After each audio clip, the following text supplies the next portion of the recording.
ইলিয়াস আলীকে গুম খুনের পিছনে যদি কোনো শক্তি থাকে সেটা হচ্ছে ইন্ডিয়ান শক্তি। এই জুলাই আন্দোলন শুধুমাত্র আওয়ামী লীগের পতন হয় নাই, ওই ইন্ডিয়ানদের পতন হয়েছে। এই ইন্ডিয়ানরা বাংলাদেশের মুসলমানদেরকে অত্যাচার করেছে, খুন করেছে, গুম করেছে, জঙ্গিবাদের অপবাদ দিয়েছে, মৌলবাদের অপবাদ দিয়েছে।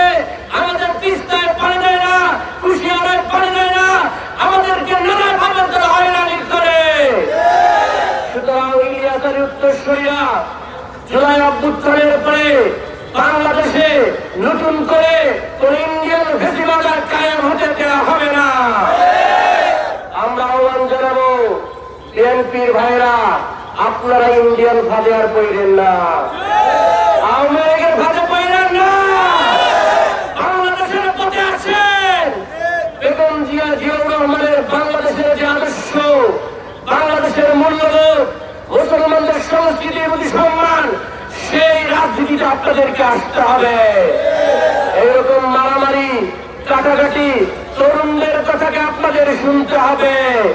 এই রাষ্ট্র মেরামত করতে হবে, আর কোন ধরনের ভুজুম ভাজান চলবে না। এই অঞ্চলের মানুষ যে আকাঙ্ক্ষা ধারণ করে, সেই আকাঙ্ক্ষা ধারণ করে বাংলাদেশকে গঠন করতে হবে। আগামী দিনে জুলাই অভ্যুত্থানের যে আকাঙ্ক্ষা রয়েছে, সম্মানের রাজনীতি, সম্প্রীতির রাজনীতি, মারামারি, হাঙ্গামা, ছাত্রলীগের মতো সন্ত্রাসী রাজনীতি আর চলতে দেওয়া হবে না। আপনারা আমাদেরকে আক্রমণ করতে চান, ছাত্রলীগ স্টাইলে আচরণ করতে চান, আপনারা ভুল পথে হাঁটতেছেন। দুঃখজনক, আজকে আমাদের কুড়িগ্রামে ছাত্র শক্তির আহ্বান, যুব শক্তির নেতাদের উপর, এনসিপির নেতার উপর আপনাদের কিছু সংখ্যক সন্ত্রাসী আক্রমণ করেছে।